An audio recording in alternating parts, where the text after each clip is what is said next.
할렐루야. 네, 우리 학성장로교회 성도님들 만나 뵙게 돼서 반갑습니다. 저만 반가운 걸로 하겠습니다. 제 이름이 조믿음입니다. 이 이름 때문에 굉장히 많은 순환을 겪으면서 살았습니다. 친구들이 너무 많이 놀렸거든요.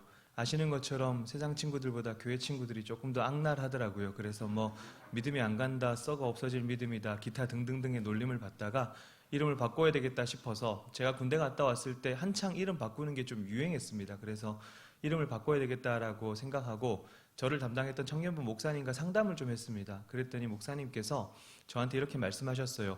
믿음아, 너는 이름 바꿔서 문제가 해결이 안 되니까 네 인생을 좀 바꿔라, 이렇게 말씀을 하시더라고요. 그래서 그렇구나, 이름이 문제인 줄 알았는데 이름이 문제가 아니라 인생이 문제였구나 라는 사실을 깨닫고 그때부터 삶을 좀 바꾸기로 결단을 했던 것 같은데, 우리 성도님들 삶을 바꾼다는 게 쉽습니까? 어렵습니까? 방금까지 찬양하시고 예배 중에 너무 이렇게 쉽게 대답하시면 안 돼요. 자, 다시 할게요. 다시 NG라고 치고요. 여러분, 쉽습니까? 어렵습니까? 쉽진 않아요. 네, 되게 어려워요. 맞습니다. 저도 그렇게 노력은 했던 것 같은데 여러분, 그렇습니다. 사실 우리의 삶을 바꾸어 나간다는 게 굉장히 어렵고 우리 힘으로 되는 일이 아니죠. 그래서 늘 항상 우리는 성령을 의지하고 그렇게 나아가는 것이죠. 두 가지 이유 때문에 되게 힘든 것 같아요. 첫 번째는 내면적인 문제, 여전히 내 안에 연약함과 부족함과 또 죄성들이 있는 것이고, 또 하나는 외부적인 환경적 요인인 거죠. 무슨 얘기냐면 사람이라고 하는 존재가 어떤 상황과 환경에 놓여 있는가에 굉장히 많은 영향을 받게 됩니다. 하나님께서 기뻐하시는 자의 삶의 모습으로 우리가 계속해서 나아가야 함에도 불구하고 그렇게 하지 못하도록 방해하는 우리의 삶에 발목 잡는 문제들이 정말 많다는 것을 우리가 알고 있죠. 그 중에 하나가 특별히 이단의 문제가 아닌가 싶습니다. 특별히 성경이 쓰여질 시기도 그랬던 것 같고요. 지금 시기도 그런 것 같고 그 사이의 시대들도 성경 말씀은 오늘 말씀처럼 거짓 선지자가 굉장히 많이 나왔다 그랬죠. 많은 거짓 선지자가 나왔으니까 우리에게는 그것이 진짜인지 가짜인지를 분별해야 된다는 의무가 주어지게 되는 것이고요. 분별하는 여러 가지 방법들이 있을 줄로 아는 것이죠. 제가 지난 한 10년, 11년 동안 이단 관련된 여러 가지 일들을 하면서 사실상 저의 가장 큰 관심사는 신천지 그 자체보다, 특별히 원주 지역 같은 경우는 신천지 빌립지파 또 본부가 있어서 신천지가 굉장히 활개를 치지 않습니까? 또 오다 보니까 굉장히 반갑지 않은, 길 건너니까 바로 여호와의 증인이라고 하는 굉장히 익숙해졌어요. 우리나라 들어온 지 거의 100년이 다 됐기 때문에 우리한테는 굉장히 익숙해진 그런 단체인데, 어쨌든 우리 주변에 참 많은 이단 사이비 단체가 있는데 사실 저는 이단 사이비 단체 그 자체에 그렇게 많은 관심을 가지고 있지 않았어요.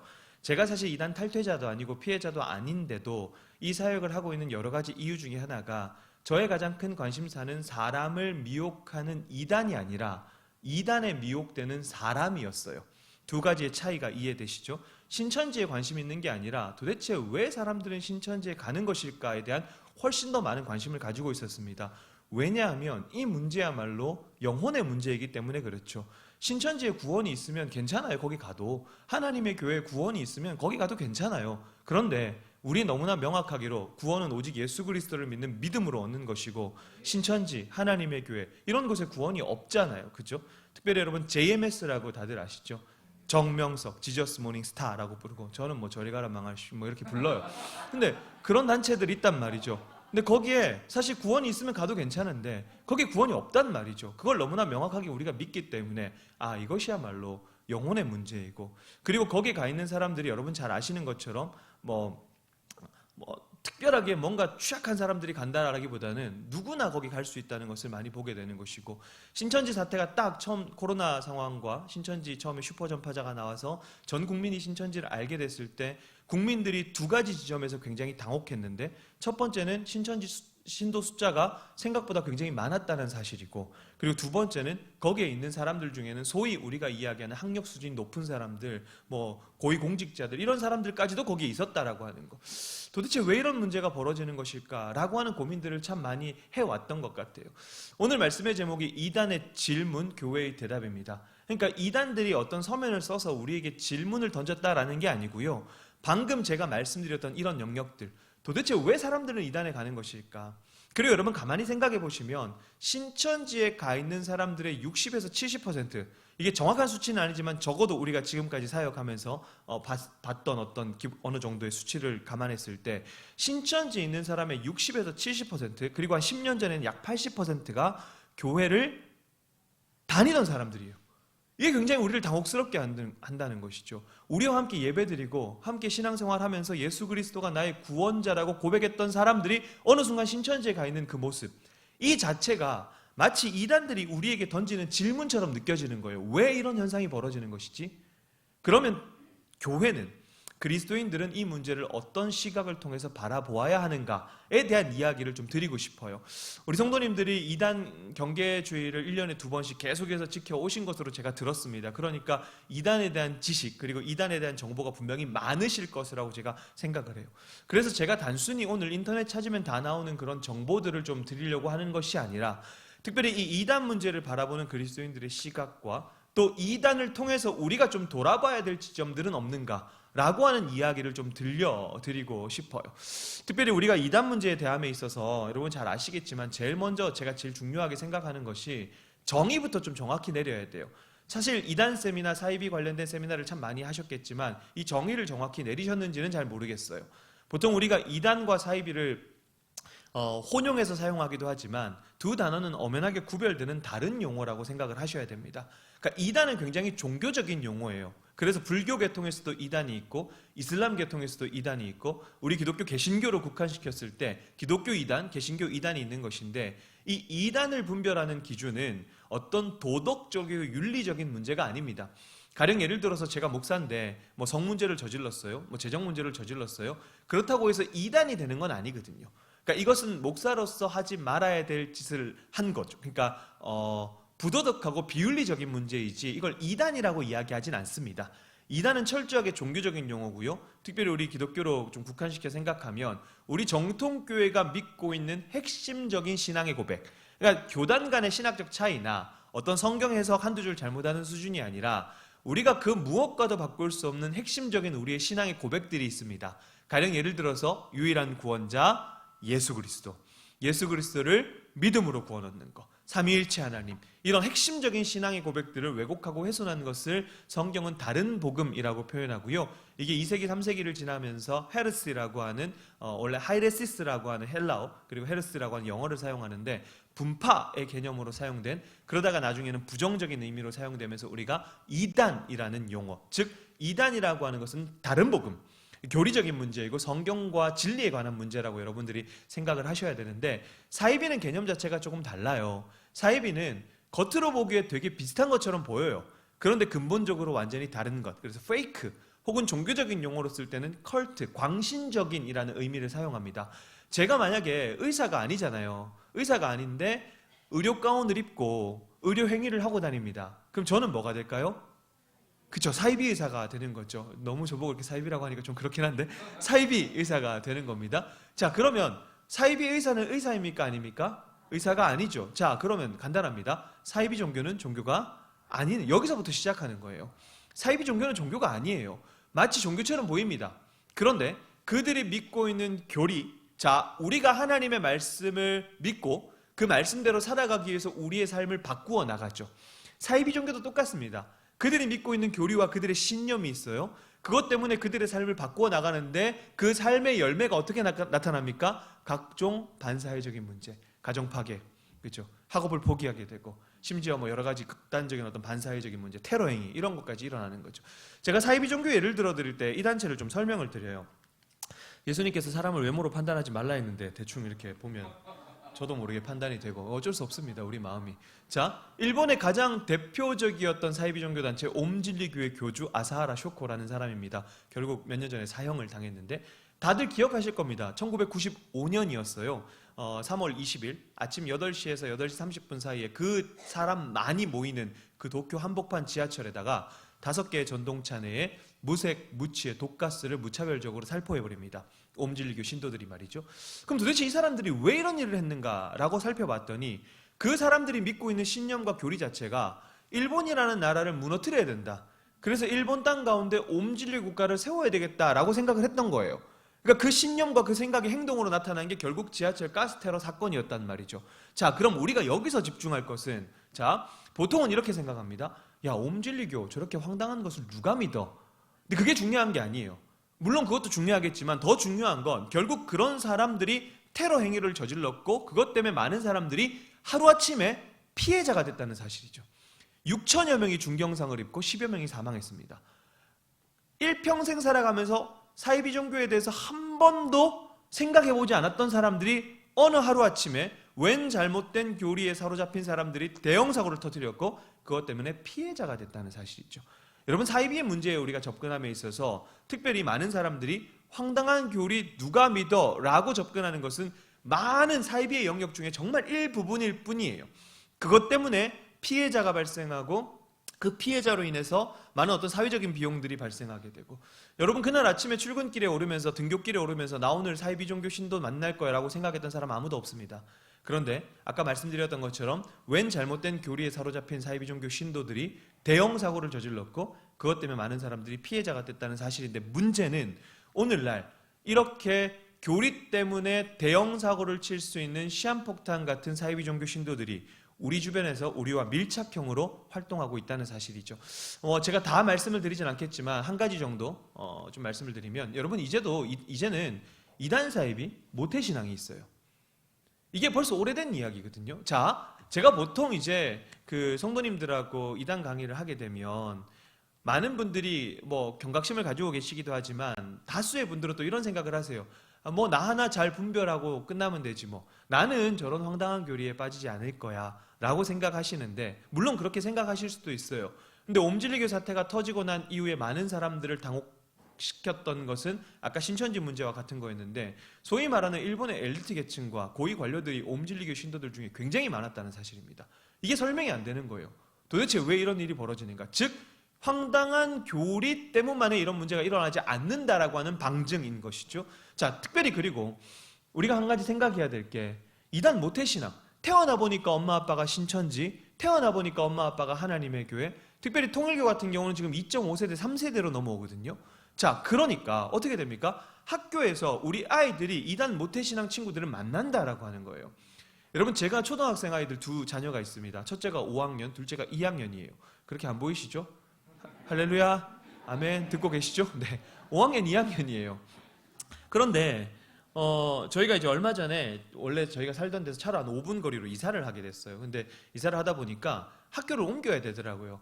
좀 아이들한테 미안했는데 어쨌든 학교를 옮겼습니다. 전학을 했는데 첫째 아이가 친구를 사귀어가지고 친구를 저희 집으로 막 데리고 오는 거예요. 저희가 뭐 집은 크진 않지만 아이들 자꾸 데려오고 뭐 이렇게 공간도 내주고 이렇게 하니까 데리고 왔어요. 그래서 막 얘기 나누고 돌아가서 제가 친구한테 물어봤어요. 저희 딸내미한테 이제 물어봤어요. 저 친구는 어떻게 사귀게 됐어? 뭐 이렇게. 저 친구 이름이 뭐야? 그랬더니 누가 들어도 교회 다니는 친구 이름인 거예요. 누가 들어도? 보통 그런 이름들이 있지 않습니까? 뭐 하은이 뭐 이런 거 있잖아요. 하람이 이런 거 들으면 딱 하나님의 사람 하나님. 누가 들어도 교회 다니는 친구 이름이라서, 그럼 보통 이렇게 되면 교회 다니는지 확인해보고 뭐 잘 이렇게 신앙생활 해봐, 이렇게 우리 어릴 때는 그렇게 교육을 받았어요. 그런데 대뜸 드는 생각이 뭐냐 하면, 쟤 어느 교회 다니는지 확인해봐, 그렇게 얘기했어요. 딸아이한테. 왜냐하면 제가 살고 있는 곳은 경기도 남양주 별내라는 곳, 구리 바로 옆에 별내라는 곳인데, 거기는 그 좁은 인구 7만 밖에 안 되는 그 신도시 안에 신천지, 하나님의 교회, 구원파, 통일교, 그리고 서울 강북 지역을 통합해서 JMS가 들어왔고요. 거기는 삼육대학교가 있기 때문에, 원주에도 이제 있죠. 삼육고등학교, 삼육초중고등학교, 그리고 삼육대학교, 주변에 제7일 안식일 예수재림교회가 굉장히 많습니다. 그러니까 이단들이 너무 많은 동네, 인구 7만 밖에 안 되는데 이단들이 너무 많은 동네에서, 실제로 저희 아이가 2학년 때인가 부반장을 했는데 반장이가 이단 모태신앙이었어요. 그래가지고 부모들끼리 이렇게 엄마들끼리 딱 모였는데, 하나는 이단 신도, 하나는 이단 대책 사역하는, 이게 되게 애매한 상황이 막 벌어지는 거예요. 실제로 그런 일들이 있는데, 여러분 이게 왜 심각하냐면요, 이단 모태신앙들은 어릴 때부터 자신들의 교리로 철저하게 중무장합니다. 거기에다가 하도 이단이라고 많이 비판을 받기 때문에 아이들한테 이단이라는 비판을 받거나 교리적으로 이런 질문을 받으면 이렇게 답해라고 하는 소위 반증교육이거든요. 이 반증교육을 어릴 때부터 배워요. 그러니까 이 친구들이 학교 현장으로 돌아가서 우리 아이들이 기도 모임을 한다거나 교회를 다니는 친구들이 있다고 하면 조직적으로 접근을 하는 거죠. 제가 중학생, 고등학생 친구들 강의하면서 제일 많이 받는 질문이 그런 겁니다. 목사님, 우리 반에 좀 이상한 교회 다니는 친구 있는 것 같아요. 이상한 곳 다니는 친구 있는 것 같아요. 아니면 직접적으로 공식 명칭을 언급해요. 그럼 대다수 신천지는 하나님의 교회 많거든요. 이런 단체에 다니는 친구들이 있는데 우리랑 같이 기도 모임을 하재요. 같이 성경 모임을 하재요. 우리 어떻게 해야 돼요? 라고 하는 질문이 지금 중학생, 고등학생 아이들한테 이단 관련해서 제일 많은 질문이거든요. 자, 그러면 우리가 신앙을 전수해줘야 되는, 믿음의 유산을 남겨줘야 되는 믿음의 선배들로서, 부모로서 단순히 나 하나 분별하고 괜찮다 이 문제가 아니라 과연 그 아이들에게 제대로 된 정보와 지식을 전달해 놓을 준비가 되어 계시냐라고 제가 문제 제기를 드리는 겁니다. 그러니까 이단 문제는 전혀 나 하나 괜찮고 끝날 문제가 아니라는 것. 단순히 교리적으로만 저 황당한 교리 누가 믿어? 라고 생각할 문제가 아니라고 하는 이 전제에서부터 우리가 이 문제를 접근했으면 좋겠습니다. 자, 그래서 아까도 말씀드렸던 것처럼 저의 가장 큰 관심사는 이거였습니다. 그럼 도대체 왜 사람들은 이단 사이비에 미혹되는 것일까? 미혹이죠. 속아 넘어가는 겁니다. 그래서 제가 지난 10년, 11년 동안 수많은 탈퇴자들을 만났어요. 저는 사실 이단 사이비를 갔다 온 사람이 아니기 때문에 이 질문에 대한 해답을 찾기 위해서 탈퇴자들을 만난 거죠. 즉 거기 갔다 온 사람들. 그래서 물어본 거죠. 왜 당신은 거기에 가게 되었습니까? 라고 하는 거. 근데 거창한 뭔가 이유가 있는 것이 아니라 제가 발견한 3가지 이유가 있었어요. 이 3가지 관점으로 좀 말씀드리려고 하는 겁니다. 사람들이 이단 사이비에 미혹되는 이유를 제가 3가지 관점에서 말씀드릴 겁니다. 그리고 각 관점 하나하나가 마치 이단들이 우리에게 던지는 질문처럼 느껴진다는 거죠. 이 질문에 우리가 어떻게 대답할 수 있을 것인가 라고 말씀을 드리고 싶어요. 사기의 관점으로 말씀을 드릴 거고요. 결핍과 성경의 관점으로 말씀드릴 겁니다. 아마 1번, 2번을 좀 강조해서 말씀드릴 것 같은데, 자, 사기의 관점에서는 경각심이 있습니까? 라는 질문인데, 이 주제에서는요, 우리 성도님들이 실제적으로 이단을 예방할 수 있는 방법에 대한 이야기들을 사이비 종교 신도들의 사고방식을 좀 생각해 보면서 말씀을 드릴 겁니다. 실질적으로 이단을 예방할 수 있는 방법. 자, 2번째, 사랑하고 계십니까? 라고 하는 이 결핍의 관점에서는요, 이 이단 문제를 바라보는 교회의 책임과 그리스도인의 책임에 대한 이야기를 좀 드리고 싶어요. 자, 그리고 마지막 3번째로 무엇을 믿습니까? 라고 하는 것을 통해서 우리가 도대체 무엇을 믿고 고백하는 존재인가? 라고 하는 이야기. 실제적 방법, 교회의 책임, 우리의 믿음. 이 3가지를 가지고 좀 말씀을 드리려고 합니다. 자, 첫 번째, 경각심이 있습니까? 여러분, 보통 속임수나 어떤 범죄 사건을 다루는 책들, 종교색을 배제하고 속임수, 뭐 제가 관심 가지는 게 막 세뇌, 체면 뭐 이런 것들이거든요. 세뇌, 체면, 그 다음에 범죄를 다루는 이런 책들을 보면 보이스피싱과 불법 피라미드 다단계와 사이비 종교는 똑같다라고 표현합니다. 그러니까 이거를 교리적으로 접근하지 않아요. 이 3가지의 공통점이 여러분 뭘까요? 보이스피싱과 사이비 종교와 불법 피라미드 다단계의 공통점은 사기. 자, 여러분 이 3가지의 공통점 뭘까요? 사기. 네, 사기. 제 마음의 소리를 들으신 분들. 사기예요, 사기. 자, 즉 이건 뭐냐면 누가 얼마나 정교하게 사람의 마음을 사고 속였는가. 이렇게 접근합니다. 자, 보이스피싱 이야기하면 많은 분들이 야, 뭐 보이스피싱 아직도 누가 당하냐라고 얘기하지만 여러분, 우리나라에 재작년 1년 한 해 동안 발생한 보이스피싱 피해액이 혹시 얼마인지 아십니까? 7천억. 정확하게 알고 계시네요. 7,700억입니다. 대부분 막 20억, 30억부터 시작해서 제가 20억 받고 30억 받고 이렇게 막 올라가거든요. 근데 대부분 정확하게 알고 계십니다. 7,700억 정도 됩니다. 근데 그 전에 한 4천억대, 5천억대 이렇거든요. 그러니까 이게 우리가 생각하는 상상보다 수치보다 굉장히 큰, 여러분 7천억이라고 하니까 별로 안 놀라시네요. 재산들이 많으세요? 여러분 7천억은 굉장히 큰 돈, 1,000만 원보다 큰 돈이 7천억이에요. 아시죠? 굉장히 큰 돈입니다. 근데 이렇게 생각해요. 뭐 누가 당하나? 근데 피해액은 굉장히 높아요. 근데 경찰에서 보이스피싱에 대해서 뭔가 이렇게 많은 피해액이 발생하지만 뭔가 거창한 걸 하자고 하지 않아요. 뭐 하자고 합니까? 확인해보자. 예방하자. 그런 거 받았을 때 검증해보자. 근데 그걸 안 해요, 사람들이. 왜요? 기본적으로 경각심이라는 게 부족하기 때문에 그렇거든요. 경각심이 부족한 상태에서 사기를 치는 수법이 날로 교묘해지니까 나도 모르게 순간적으로 깜빡 속는 거거든요. 자, 경각심이라고 하는 게 굉장히 중요합니다, 여러분. 경각심이라는 게 별거 아닌 것처럼 보이지만 이 경각심이라고 하는 것은 어떤 문제를 주의 깊게 들여다보는 마음이고 위험성에 대해서 정확하게 인지하게 되는 마음입니다. 자, 제가 관심을 가지는 게 이단하고 중독이에요. 제가 중독을 공부하면서 특별히 우리 중학생, 고등학생 친구들한테 중독 예방 교육을 하는데, 자, 보세요. 우리 아이들한테 제일 안 좋은 교육법이 뭐냐면, 우리 부모님들 계실 텐데 아이들한테 야, 술 마시면 안 돼. 그 나쁜 거야. 담배 피우면 안 돼. 그 나쁜 거야. 더 나아가서 네 몸을 망치는 죄야. 이렇게 얘기를 해요. 아이들한테 1도 예방 효과가 없습니다. 단순히 나쁜 거 알아요. 근데 이 아이들에게 예방 효과를 가지게 되려면 어떻게 해야 되냐면 의사들이 공통적으로 그렇게 얘기해요. 이 아이들이 왜 위험한지를 정확하게 인지할 때부터 경각심이라는 게 생겨나기 시작하고 그때부터 예방 효과가 나타나요. 우리나라 보통 술 마시는 아이들 보면 평균 술 처음 접하는 연령대가 한 12.5세에서 13세대거든요. 그래서 저희 첫째가 이제 5학년이니까 그 얘기 하더라고요. 아빠, 교회 언니들이 있는데 교회 언니들이 학교 친구들이 이제 술 마시고 담배 피기 시작한다는 얘기를 하는 거예요. 그럼 제가 길 가면서 아이들한테 이렇게 교육을 하죠. 야, 너는 마시면 안 돼. 너는 권하면은 피해야 돼. 이렇게 하면 이 아이들한테 아무런 도움이 안 된다는 거예요. 어떻게 해야 되냐 하면 그것이 특별히 청소년 시기에 이 뇌라고 하는 것, 너의 몸이라고 하는 것을 어떻게 망치는지 디테일하게 하나하나 의학적으로 설명을 해줘요. 그럼 얘네들이 그때부터 되게 위험하구나 라고 하는 생각을 가지게 되는 거죠. 여러분 중독자들의 특징이 뭔지 아십니까? 이겁니다. 자, 우리 성도님들의 경험을 한번 생각해 보세요. 인생의 첫 담배는 다셨어요? 쓰셨어요? 낚이시는 분들 한두 분 계시는데. 자, 그럼 질문을 바꿔볼게요. 성도님, 인생의 첫 담배는 달까요? 쓸까요? 그죠. 써요. 어떻게 아세요? 자, 인생의 첫 담배는 씁니다. 달면 병원 가셔야 돼요. 무조건 씁니다. 우리 뇌 때문에. 자, 그러니까 많은 중독자들이 중독으로 가게 되는 케이스가 저는 위대한 착각이라고 표현하는데요. 딱 쓰니까 어떻게 생각해요? 이거 내가 조절하면서 할 수 있다. 이거 내가 조절하면서 할 수 있다. 마약, 도박, 니코틴, 물질 모든 중독자들이 공통적으로 이거 내가 조절하면서 할 수 있다고 생각해요.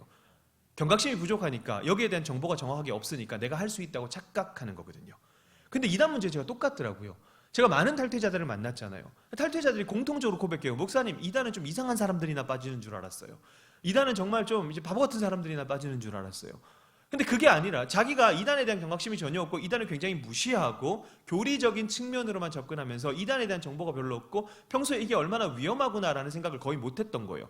심지어 제가 인간이 참 연약한 존재구나라고 느꼈던 지점은 뭐냐면 어떤 친구들은 내가 이단 때려 부셔야지라고 하면서 직접적으로 이단인 줄 알고 가버려요. 거기에 내가 듣고 판단해가지고 내가 다 때려 부시겠다, 내가 논쟁해서 이기겠다 갔다가 이단에 미혹돼요. 내가 할 수 있다라고 생각하는 거죠. 사실 이단 문제도 중독 문제 굉장히 복음적이거든요. 내가 할 수 있다라고 생각하는 순간 실패합니다.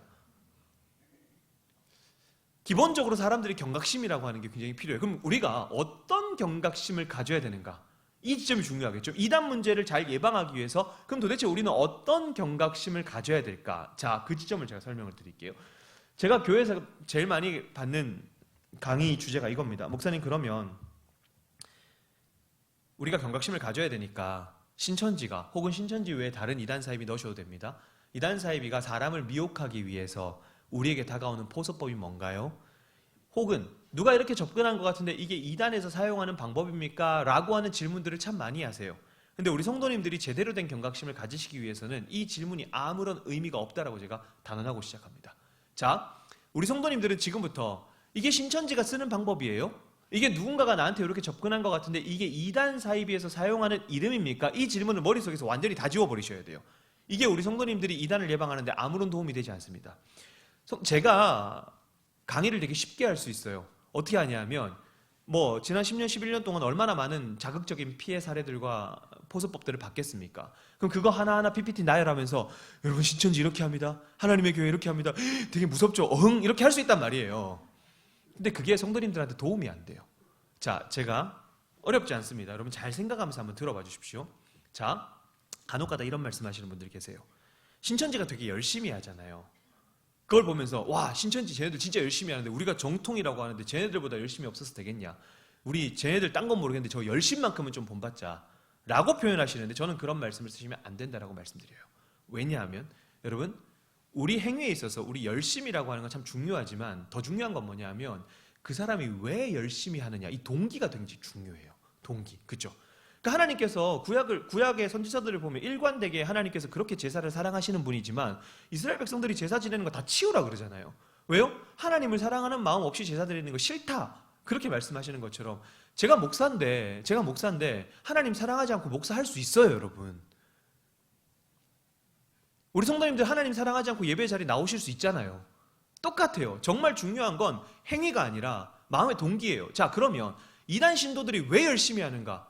여기서 또 우리의 신앙을 한번 돌아볼 수 있거든요. 우리는 왜 열심히 하는가? 이 차이가 극명하게 드러납니다. 건강한 신앙과 해로운 신앙은요. 자, 우리 성도님들은 왜 예배 자리에 나오시고 왜 열심히 하세요?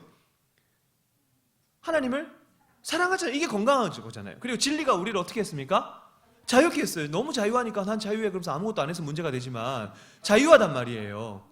진리가 우리를 자유케 하고 그 구원의 은혜에 대한 감격과 구속의 은혜에 대한 감격과 하나님을 사랑하는 마음이라고 제가 믿어 의심치 않습니다, 여러분. 마스크를 쓰셔가지고 표정을 모르겠는데 뭐 여러분 못 오신다고 막 벌금 내고 이런 거 아니잖아요. 우리는 그런 자유함이 있어요.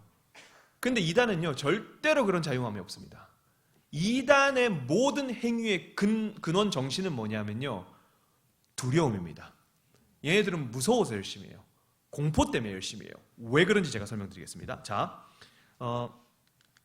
이거 지금 자세한 글자 안 보이셔도 상관없어요. 제가 마지막에 보실 수 있는 거 관심 있는 분들은 다 다운받아서 보실 수 있도록 제가 알려드릴게요. 자, 기본적으로 이단과 우리의 구원관이 너무 달라요. 자, 한국에서 사람을 신격화하는 사이비 종교들은 대부분 여러분 보시면 구원받는 사람의 숫자가 어떻게 되어 있습니까? 정해져 있어요. 몇 명입니까? 14만 4천이에요. 자, 그럼 14만 4천은 모두가 다 나누어 가질 수 있는 굉장히 큰 숫자입니까? 아니에요. 굉장히 희소한 숫자예요. 근데 이 희소한 숫자, 이 희소한 모델이라고 보통 심리학에서 표현을 하는데 희소한 숫자를 딱 세워놓으면 무슨 현상이 벌어지냐면 내가 저거를 쟁취해야지라고 하는 집착이 발생해요. 그리고 동시에 내가 저거를 쟁취하지 못하면 어떡하지라고 하는 두려움이 발생합니다. 그래서 사이비 종교는요 구원받는 사람의 숫자를 딱 정해놓고 신도들 간의 경쟁을 통해서 얻어지는 획득하는 구원이에요. 이게 사이비 종교의 기본적인 메커니즘입니다. 우리가 인간이 구원에 있어서 할 수 있는 게 있습니까? 아무것도 없어요. 그래서 어떤 신학자는 그런 얘기를 하더라고요. 인간이 구원에 있어서 할 수 있는 건 죄 짓는 것밖에 없다고. 그럼 하나님이 전적으로 은혜를 베푸셔서 우리를 선택하시는 거죠. 이 믿으시죠? 무조건적 선택이에요. 불가항력적인 은혜고. 근데 사이비 종교의 구원과는 절대 그렇지 않습니다. 14만 4천이라는 눈에 보이는 숫자를 딱 정해놓고 저걸 쟁취하기 위해서 신도들 간의 경쟁을 붙여요. 그러니까 세상에서 제일 억울한 사람이 누굴까요? 14만 4천 1등이에요. 그러니까 이 14만 4천 1등이 되지 않기 위해서 신도들 간의 몸부림, 그러니까 신천지 같은 경우는 어떻게 했습니까? 재작년에 한 명 포섭, 우리식으로 표현하겠습니다. 1년에 한 명 전도 못하면 110만 원씩 벌금 내게 했어요. 시험을 쳐서 입 맞는다라는 표현을 사용하고, 그리고 네가 이거 하지 않으면 마치 구원에서 끊어질 것 같은 막 두려움들을 심어줘요. 그런 어떤 두려움에 사로잡혀 있는 신도에게 네가 14만 4천 안에 들 수 있는 건 우리 단체 나를 통해서만이라고 하는 교주의 보상을 독점하는, 이게 전형적인 사이비 종교가 사람들에게 공포심을 심어주고 자신들의 단체를 이끌어가는 방식입니다. 자, 그러니까 이게 왜 이 질문하고 이어지는지 제가 설명을 드리겠습니다. 자, 두려움에 사로잡혀 있는 신도예요. 근데 신천지 수뇌부에서 포섭의 방법을 정해놓고 나름대로 몇 가지를 시켰어요. 만약에 제가 신천지 신도라고 치고, 제가 신천지가 시키는 방식대로, 위에서 시키는 방식대로 포섭을 해봤는데 안 되는 거예요. 그럼 어떻게 할까요? 포기합니까? 이거 포기하는 순간 나는 14만 4천 1등이 되는데요. 포기하지 않아요. 어떻게 할까요? 내가 잘하는, 위에서 신천지 안에서 짜놓은 그 매뉴얼이 아니라 내가 할 수 있는 방법을 만들어요. 근데 이러다 보면 때로는 되게 부도덕하고 비윤리적인 방법까지 나옵니다. 심지어 신천지에서 여성이 남성에게 자신의 성을 제공하면서 포섭을 했어요. 이게 왜 이런 현상이 나오냐 하면 두려움에 몰린 신도가 합리적인 판단을 하지 못하고 그 상황 속에서 내가 이 두려움을 극복하기 위한 수단으로 지금 비록 이것이 부도덕하고 비윤리적인 문제라고 할지라도 이거보다 훨씬 중요한 건 내가 14만 4천 안에 들어가는 거예요. 제가 사이비 종교를 종교 중독이라고 부릅니다. 왜냐하면 알코올, 도박, 마약 중독자들에게 나타나는 그 사고방식이 사이비 종교 신도들에게 똑같이 나타나요. 그 중에 대표적인 게, 중독자의 사고방식 중에 하나가 뭐냐면 어떤 문제를 딱 만났는데 이 문제를 해결하기 위해서 합리적인 판단을 하는 것이 아니라 그 상황을 합리화시켜버려요. 쉽게 예를 들면 알코올 중독자가 술을 마시고 문제를 일으키고 다음날 멘탈이 제정신으로 돌아왔습니다. 자, 그럼 후회를 하겠죠. 내가 술 먹고 문제를 일으켰구나. 자, 그럼 여기서 할 수 있는 알코올 중독자의 합리적 판단은 뭘까요? 술을 끊는 거. 근데 중독자는 그게 안 돼요. 그럼에도 불구하고 나는 술을 마실 수밖에 없어. 합리화시킵니다. 그래서 중독자들이 못 끊어요. 합리적인 판단이 안 되거든요. 마찬가지예요. 사이비 종교 신도들. 합리적인 판단을 통해서 내가 할 수 있는 역할을 하거나 혹은 이게 이상한 건데 라고 탈퇴를 해야 되는데 그게 아니라 그 상황을 합리화시켜서 내가 이렇게 해서라도 이거보다 더 중요한 건 13만 4천이 되는 거니까 기본적으로 0은 선하고 6은 악하고 극단적인 이분법적 사고방식으로 늘 항상 우리는 신천지는 무조건 선, 나머지는 전부 다 악, 바벨론이라고 교육을 받아 놓으니까 이 안에서 벌어지는 모든 일들은 그렇게 부도덕한 문제가 아닌 거예요. 그렇게 해서 합리적인 판단을 통해서 신도들의 일탈 행동들이 나타나기 시작합니다. 중독을 정의할 때 일탈 행동이라고 사회심리학적으로 정의합니다. 즉각적인 쾌락을 얻기 위해서, 그래서 중독을 돈으로 쾌락을 사는 행위라고 표현하거든요. 즉각적인 쾌락을 얻기 위해서 자신이 처한 그 결핍에서 벗어나기 위한 즉각적인 쾌락과 보상을 얻는 행위를 중독이라고 보통 표현하는데 똑같죠. 내가 지금 처해 있는 그 두려움을 극복하기 위해서 신도들의 일탈 행동, 소위 말하는 기형적인 포서법들이 막 나타나기 시작해요. 그러니까 이 질문이 아무런 의미가 없는 겁니다. 네, 이 질문이. 그래서 신천지 포서법이 뭐고요? 이렇게 합니다, 저렇게 합니다. 이게 성도님들한테 그렇게 도움이 안 돼요. 왜요? 그 외에 수많은 신도들의 일탈 행동까지 우리가 감안을 해야 되기 때문에. 자, 그럼 우리 어떻게 경각심을 가져야 되는가? 되게 단순해요. 지금까지 우리는 신천지 포서법에 많이 집중을 했어요. 근데 그게 아니라 지금부터 우리 성도님들이 집중하셔야 될 건 신천지가 무슨 방법을 쓰던 간에 여러분 사람을 신격화하는 사이비 종교는 무슨 방법을 쓰던 간에 반드시 하나로 귀결되게 돼 있습니다. 마치 깔때기처럼 어디요? 교회 밖 비밀 이해하는 성경 공부 모임입니다. 왜냐하면 자 사이비 종교의 성경 공부는 결국 성경을 왜곡해서 우리는 성경을 통해서 예수 그리스도를 발견하지만 이들은 성경을 통해서 자신들의 구원자를 발견하도록 만드는 나름대로의 내비게이션이 되는 것이죠. 그래서 사이비 종교의 성경 공부 모임은 성경을 보는 눈을 바꾸는 작업입니다.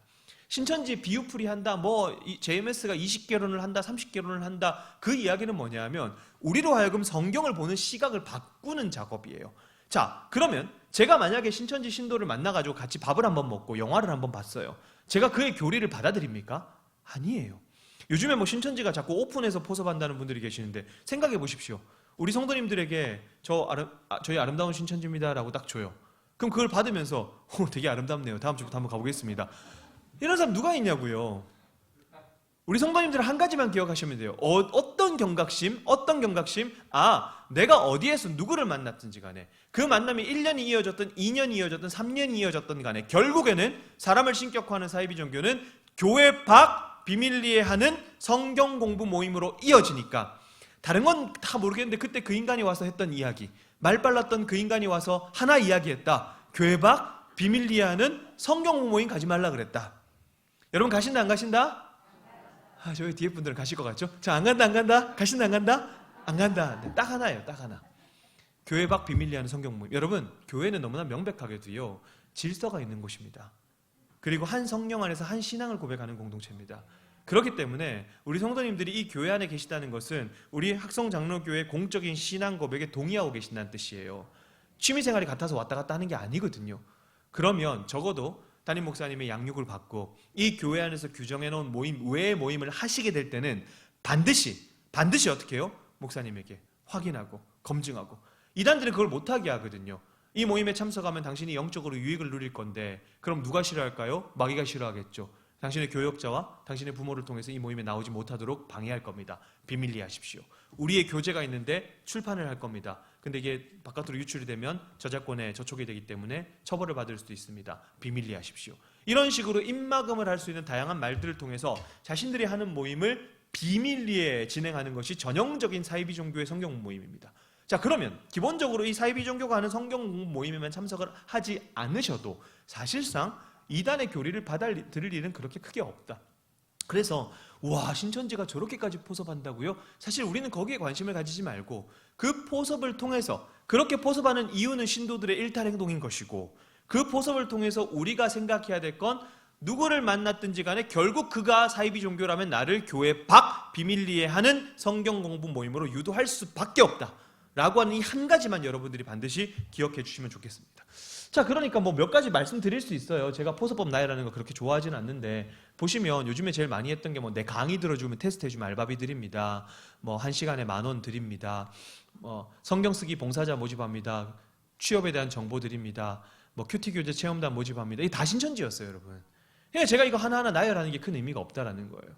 심지어 교회에 들어올 때 여러분 지금 대한예수장로 합동측 교단이잖아요. 합동측 로고 딱 박아놓는 거예요. 위장교회.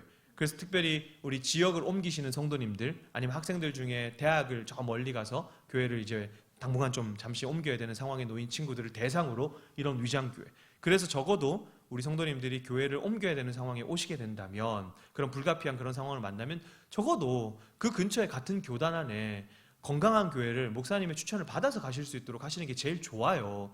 근데 자기가 판단해서 내가 판단해서 가면 되지 뭐. 아까도 말씀드렸죠. 내가 판단해서 하면 되지 뭐. 이게 굉장히 위험할 수 있습니다. 물론 그 판단이 옳을 수도 있어요. 때로는. 근데 틀릴 수도 있다라고 하는 것. 우리 인간이 참 연약한 존재라는 사실을 인정하고 시작하는 거죠. 어차피 여러분 우리 목사님들 세계는 이 동종업계 종사자들끼리 다 연결이 돼 있어요. 그렇기 때문에 물어보시면 어디에 어떤 교회가 있는지 다 압니다. 적어도 그래서 교회 질서를 따라서 이렇게 하시는 것. 결국 이런 위장교회들이 유행했다는 의미가 뭘까요?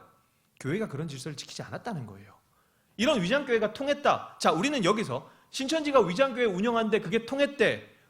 참 나쁘다. 이렇게 비판만 하고 끝나면 사실 대안은 없는 거죠. 왜 그 위장교회가 유행했을까? 우리가 교회의 질서를 잘 지키지 않았기 때문에 그런 거예요.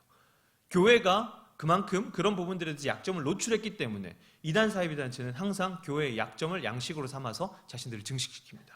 이 지점을 여러분들이 반드시 좀 기억하셨으면 좋겠어요. 심지어 교회에 들어올 때 골수, 그 교회 믿음 좋은 성도들이 앉는 자리, 추천, 그 교회 믿음이 연약한 성도들이 앉는 자리까지 다 파악하고 들어오는 거예요. 제가 그린 게 아니라 신천지 내부 문서였어요. 그래서 교회 사진 딱 찍어놓고 내가 포서발 대상자가 어느 횡단보도 건너서 들어오는지까지 다 알고 있으니까 이걸 보면서 와 무섭다. 아니에요. 이거 왜 온다고요? 와서 결국 교회 안에 들어와서 관계를 맺고 교회 바깥에 비밀리하는 성경 공부 모임으로 데려가기 위한 방식이다. 우리 성도님들 하나만 기억하시면 돼요. 교회 안에서든 교회 바깥에서든 누구를 만났는데 그 사람이 나를 자꾸 교회 바깥에서 비밀리하는 성경 모임으로 데려간다. 이것만 체크하시면 사실 이걸 정확하게 이해하고 계신 공동체 내에서는 신천지를 많이 잡아냅니다. 제가 몇 주 전에 한 교회 가서 청년부 했는데 한 2, 3주 뒤에 바로 연락 왔더라고요. 목사님 강의 다녀가신 이후에 신천지 잡았습니다. 딱 리더들끼리 싹 모아가지고 계속해서 이걸 추적해보니까 한 친구가 계속 애들을 교회 바깥에 비밀리 하는 성경 모임으로 데려간 거예요. 실토하고 교회를 나갔어요. 그러니까 이렇게 한다고 해서 우리가 와 무섭다. 우리가 무서워할 이유가 뭐가 있습니까? 그렇죠? 그게 아니라 조금의 경각심. 이게 위험한 거구나라고 하는 무서워하는 것이 아니라 경각심. 그래서 여러분 1년에 2번씩 이렇게 이단 경계주의를 지키시는 성도님들 같은 경우는 기본적인 경각심들이 있으시기 때문에 거기에 한 가지 더만 이런 교회 밖 비밀리하는 성경 모임 한 가지만 여러분들이 좀 생각하시면 좋을 것 같아요. 근데 문제는 뭐냐면 두 번째로 이어져요. 교회 밖 비밀리하는 성경 모임 가시지 말라고 그렇게 얘기를 했는데 한 집사님이 사무실로 전화 오셔서 목사님 교회 밖 비밀리하는 성경 모임 가지 말라 하셨죠? 네. 근데 어떤 분이 저를 유도했어요. 저 거기 가면 안 돼요. 이렇게 얘기하시는 거예요. 그래서 제가 회심하기 전에 욕을 되게 잘했는데 회심하고 난 이후에 목사가 되고 욕을 할 수는 없으니까 어금니 깎여물고 가지 마세요. 이러고 말았어요. 막 이까지만 올라오는 걸 가지 마세요. 이러고 말았단 말이죠. 근데 그런 생각이 들었어요. 이분은 왜 거기에 그런 말씀을 하셨을까? 근데 가만히 생각해 보니까 가고 싶으신 거예요. 왜 가고 싶을까요? 자, 우리 성도님들이 답을 더 잘 아세요. 제가 질문 한번 드려보겠습니다. 답해 보십시오. 집 나가면 이런 분들은 집 절대 안 나갑니다. 집 나가면 개고생이라는 걸 알기 때문에 저보고 집 나가면 전 개고생이라고 해요. 절대 안 나가요. 근데 다음 세대 아이들 집회하다가 얘들아 집 나가면 나 하고 싶은 거 상상만 해도 너무 즐거워. 빨리 나가고 싶다는 거예요. 거기 가면 안 된다는 사실을 알기 때문에 전화를 주신 거예요. 그래서 나 한번 잡아달라 이 얘기예요. 왜요? 집 나가면 개고생이에요. 왜 많은 사람들이 사이비 종교에 빠지면 집을 떠납니까? 교회를 떠납니까? 이유가 되게 단순합니다. 왜요? 집보다 교회보다 거기가 더 좋다고 믿기 때문에 간 거예요. 거기서 좋은 거예요. 교리가 더 좋을까요? 아니에요. 오늘날 수많은 가정들이 다 깨져 있습니다. 많은 관계들이 다 무너져 있어요. 그런데 거기서 가짜 사랑을 가지고 있는 그곳에서 심리적 안정감을 느껴버린 거예요. 여러분 사람은요 좋은 말 안 들어요. 내가 좋아하는 사람의 말을 듣죠. 둘 차이를 이해해줘. 좋은 말을 안 듣고 내가 좋아하는 사람의 말을 들어요. 여러분 제가 평소에 재수없다고 생각하는 사람이 있다고 해볼게요. 그럼 그 사람이 너무 좋은 말을 했어요. 그럼 어때요? 더 재수없어요. 안 그래도 재수없는데 더 재수없습니다. 이게 인간이란 말이에요. 사람은 절대로 좋은 말 안 듣더라고요. 근데 이게 놀라운 게요. 이미 연구가 다 돼 있어요. 일본 같은 경우는요, 일본의 정신심리학자 오카다 다카시라고 하는 사람이 쓴 심리조작의 비밀이라는 책이 있는데, 이 책은 종교색이 없는 책인데 왜 사람들은 IS나 알카에다 같은 극단적 무장 이슬람 단체에 가입하는가, 왜 사람들은 사이비 종교에 빠지는가 라고 하는 것을 심리 전문가의 입장에서 썼어요. 근데 굉장히 도움이 되더라고요. 심리 조작을 당했다라고 표현해요. 심리 조작을 당했다. 그러니까 이 얘기는 뭐냐면요, 여러분, 어떤 사람들이 심리 조작에 취약한가라고 하면서 네 부류를 나눠놨는데 시간 관계에서 제가 다 설명드릴 수는 없고 쉽게 말씀드릴게요. 의존성 인격 장애라고 해서 누군가에게 계속해서 의지하고 의존하는 성향으로 자란 사람들이에요. 근데 이게 부모가 아이들을 우리는 두 가지 방식으로 망쳐요. 첫 번째는 뭐냐면 우리가 잘 아는 학대예요, 학대. 두 번째는 뭡니까? 과잉이에요, 과잉. 근데 우리 청소년 시기, 그렇죠, 어린아이 시기에는 우리 뇌에는 보상회로라는 게 있어서 어릴 때부터 스스로 해보고 또 성공해보고 또 실패해보면서 자기가 스스로 주체성들이 계속해서 키워져 나가요.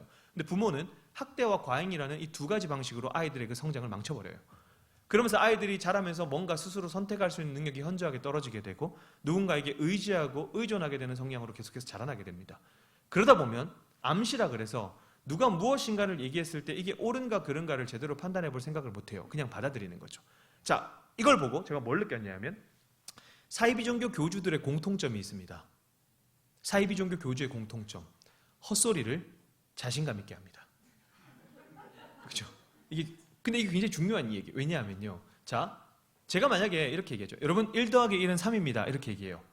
그러면 우리 성도님들은 저또 거짓말하네 이렇게 되죠. 멘탈이 정상인 사람들은요, 헛소리에 집중해요. 근데 사이비 종교 신도들은요, 애초에 헛소리에 집중하지 않습니다. 어디에 집중합니까? 자신감에 집중해요. 이게 사이비 종교 신도와 건강한 신앙과 해로운 신앙의 결정적 차이입니다. 헛소리를 자신감 있게 하면 헛소리에 집중하는 사람들은 미혹당하지 않아요. 근데 자신감에 집중당하는 사람들은 심리 조작을 당합니다. 그게 어려서부터 자라온 환경의 영향을 굉장히 많이 받아요.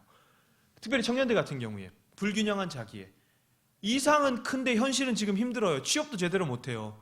뭐 결혼까지 포기해야 되는 그런 청년들까지 막 나와요. 경제적인 이유 때문에. 그러니까 이 두 가지를 메꾸려고 되게 힘든데 스트레스 받죠. 고립당하죠. 우리는 유례없는 전염병의 시대를 살죠. 심지어 교회 와서 예배도 제대로 못 드리는 시대를 우리가 살았어요. 미국 같은 경우는 마약 중독자들이 급증하죠. 한국에서 우리는 코로나 블루라고 하는 신종 우울증도 들었어요.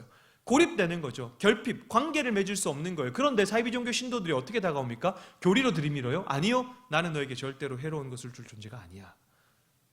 처음부터 교리로 들이미는 사이비 종교가 별로 없어요. 제가 수많은 탈퇴자들 만나면서 예를 들어서 1000명을 만났다. 1000에 한두 명이 교리에 반응합니다. 그런 친구들도 있어요. 와, 신천지 갔더니 교리가 너무 새롭고 말씀이 너무 새로워서 이렇게 반응하는 친구들도 있어요. 근데 극소수고요. 대다수는 뭡니까? 나한테 너무 잘해줬어라고 하니 단순한 원리였어요. 이 단순한 원리. 주변에 사이비 종교 경험해 보신 분들 한 번이라도 만나보시면 뭐라 그럽니까? 나에게 너무 잘해줬어. 이거였어요. 근데 여러분 놀랍게도 이단 탈퇴자 친구들한테 들어보니까 이단들이 사람들을 포섭하기 위해서 사람들을 A, B, C 등급으로 나눈대요. C급은 군대로 치면 패급입니다. 버리는 애들. 안 된다 얘네들은. A급은 뭐냐 하면 포섭이 잘 될 것 같은 친구들. 누가 포섭이 잘 될 것 같아요? 절대 다수적으로 결핍이 있는 사람들이에요.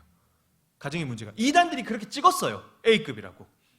수많은 가정이 깨져 있습니다. 제가 여러분 생각해 보십시오. 지난 코로나 팬데믹 2-3년 동안 우리는 유례없는 전염병의 시대를 살면서 각 도처에서 전쟁의 소식을 들어요. 그리고 자연재해의 소식을 듣습니다. 그럼 지난 2-3년 동안 가장 유행했던 가르침은 신천지도 아니고 하나님의 교회도 아니었어요. 뭐였을까요? 그렇죠. 코로나였는데 코로나를 빙자해서 불건전한 종말론. 그러니까 백신 음모론 같은 거는 막 나오잖아요. 어떤 사람들은 백신 아스트라제네카 맞으면 블루투스 연결된다고. 그래서 제 아는 목사님이 아스트라제네카 맞고 블루투스를 연결해보니까 안 되죠. 당연히 안 되지. 불건전한 종말론. 사람들로 하여금 종말을 우리에게 종말은 뭡니까? 소망이고 영광이잖아요. 의인이 영화롭게 되고 악인이 심판되고 우리는 그의 약속대로 의가 있는 새하늘과 새 땅을 바라보는도다. 베드로서 3장 13절 말씀. 그런데 이걸 통해서 공포심을 조장해서 많은 사람들을 한국을 떠나게 하고 백신 음모론을 믿게 하고 쌀알 크기의 베리칩이 요한계시록 666이라고 얘기하고 이상한 가르침들. 근데 결국 이것이요. 가만히 살펴보면 환경적 요인이었다는 거예요. 환경적 요인. 사람이 어떤 상황과 환경에 놓여 있는가. 이게 일본이었다면요. 이게 미국이었어요. 뉴 라이프 클리닉스라고 하는 종교 전문 기관에서 해로운 신앙에 빠져있는 사람들을 봤는데 엄한 부모 밑에서 학대받으면서 자존감이 낮고 어릴 때 실망 경험, 버림받은 경험들. 그렇죠?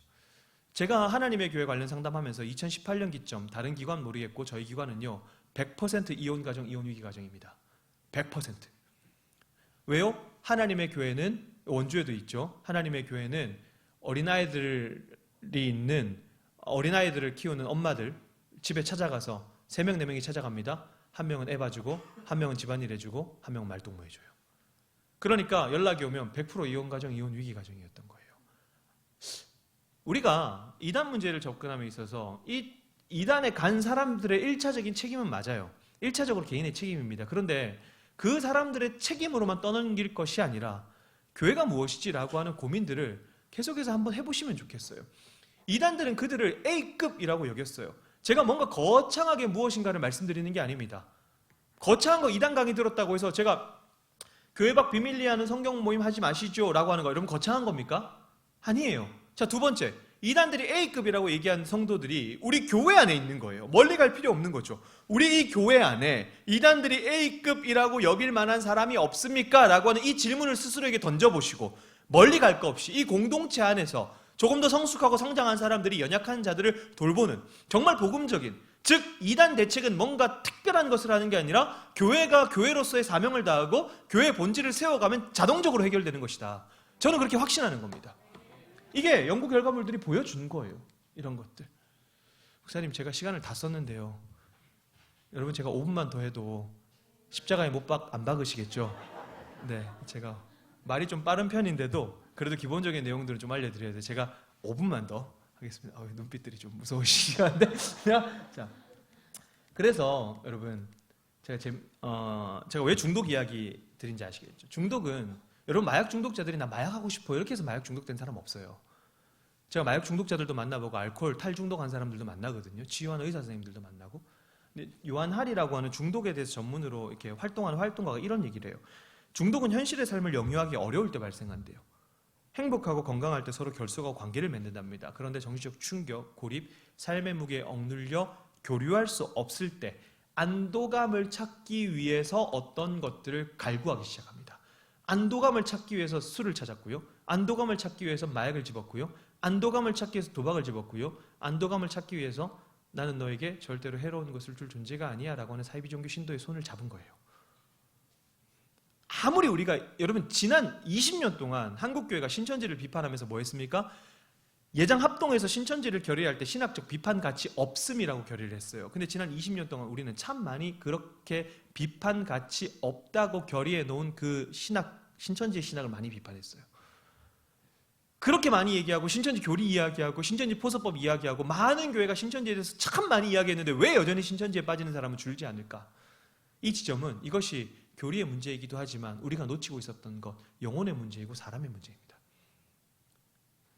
제가 재밌는 실험 하나 말씀드릴게요. 물론 저한테는 재밌었는데 성도님들한테 재미없을 수도 있습니다. 자, 밀폐된 공간에다가 쥐 한 마리 집어넣고 물과 마약을 줍니다. 당연히 쥐는 마약 먹고 마약 중독지가 되죠. 그런데 캐나다의 브루스 알렉산더라는 박사가 이 실험은 애초에 잘못됐어 라고 하면서 쥐를 밀폐된 공간에 넣지 않고 쥐를 최적의 환경, 쥐가 놀 수 있는 최적의 환경 공원을 만들어줍니다. 그래서 이 실험의 제목을 쥐 공원 실험이라고 불렀습니다.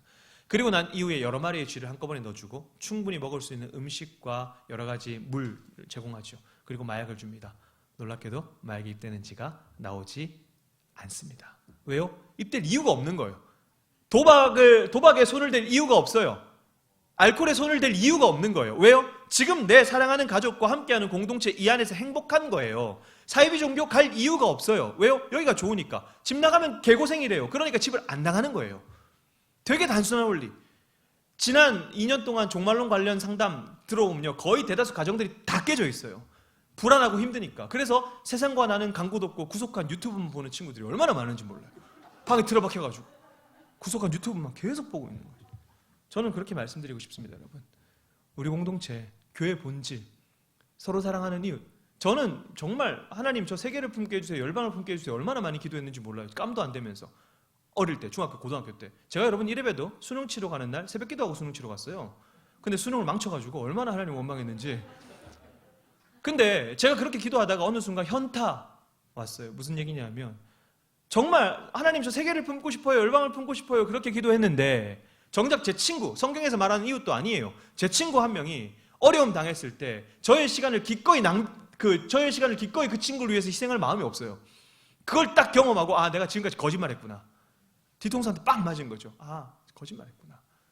여러분, 교회는 너무나 명백하게도 성숙하는 자들이 약자들을 세워주는 곳입니다. 그리고 성숙해야 될 의무가 있어요. 성경의 저자가 그렇게 얘기하잖아요. 언제까지 어린아이처럼 이유식만 먹고 있을래? 교회라고 하는 것이 어떠해야 되는가? 너무나 아프고 슬플 때가 탈퇴하고 난 이후에 여러 가지 정서적인 어려움을 겪다가 자살하는 친구들이 있어요. 분노, 억울함, 수치심 이런 것 때문에. 근데 이 친구들이 잘 회복되다가 어느 순간 다시 사이비 종교로 돌아가 버려요. 마치 알코올 중독자가 알코올을 끊었다가 다시 알코올을 집는 것처럼. 왜요? 처음 알코올을 집을 때 그 환경이 해결이 안 된 거예요. 처음 사이비 종교에 들어가게 된 그 계기가 해결이 안 되니까 들어왔다가 다시 가는 거죠. 나왔다가 다시 나가는 거예요. 그러면서 교회를 비판하고 교회를 정죄하는 게 아닙니다. 무슨 얘기냐면 교회는 뭘까라고 하는 그 질문, 우리 스스로에게 나에게 정말 사랑이 있는가? 이단을 보면서 이단만 비판하고 끝나는 것이 아니라 정말 사랑하고 있습니까? 라고 하는 이 정말 단순 명료한 질문이 제 마음 가운데 계속해서 꽂히는 거예요. 그래서 이단 영역은 특수한 영역이 아니라 영혼에 대한 문제다. 확실하게 말씀드릴 수 있는 거죠. 여러분, 질문 드리고 싶습니다. 정말 우리에게는 사랑이 있습니까? 이시죠? 마지막 세 번째, 예화로 좀 마무리 짓겠습니다.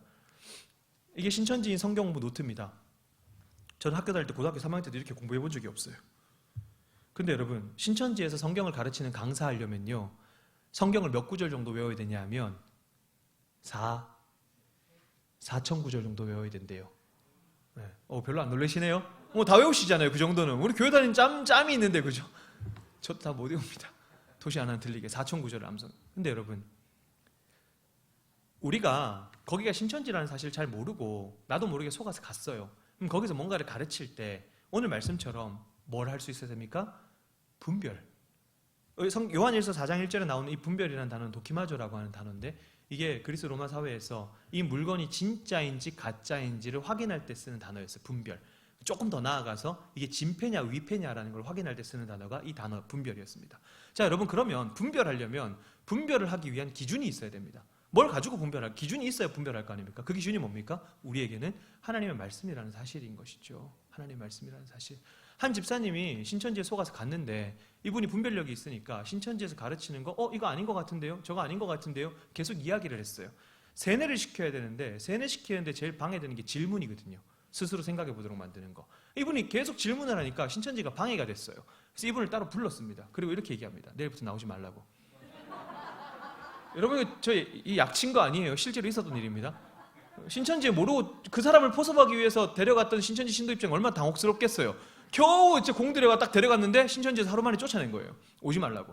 적어도 여러분, 우리가 교회를 10년, 20년, 30년 다닌 사람들이라면, 신앙의 유산을 남겨줘야 되는 사람들이라면, 나도 모르게, 나도 깜빡 속아서 나도 모르게 신천지 성경 모임 갔다 이거예요.